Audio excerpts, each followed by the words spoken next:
आज राय पिथौरा जो प्रदर्शनी लगी है हम लोग वहाँ हैं और आप जो देख रहे हैं इसमें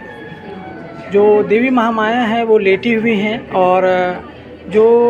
एक हाथी है, सफ़ेद हाथी, जो उनके सपने में आता है वो उनके जो है पेट में यानी गर्भ में जो है प्रवेश करता हुआ दिखाया गया है। यह जो माया जी का स्वप्न है, यह लगभग दूसरी शताब्दी कुषाण गांधार से प्राप्त मूर्ति का यह दृश्यांकन है और इसमें यह स्पष्ट है कि भारत देश में हम सभी जानते हैं कि गणपति यानी गणेश जी की पूजा होती है। तो अगर उसके तहकीकात हम जब करते हैं तो हमारी जो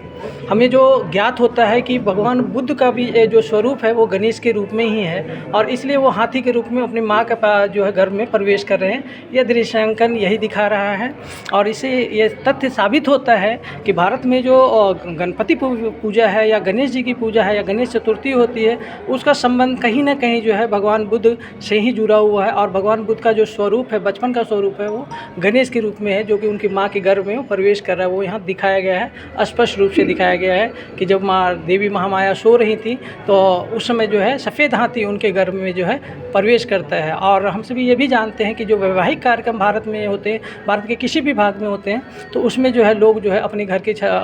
विवाह मंडप में और फिर वो जो है हाथी, चार हाथी जो चारों दिशाओं में उसका सूंड होता है उसको लगाते हैं और बाद में जो उसको जो है अपने घरों के छत पर उसको रखते हैं यादगार के लिए। तो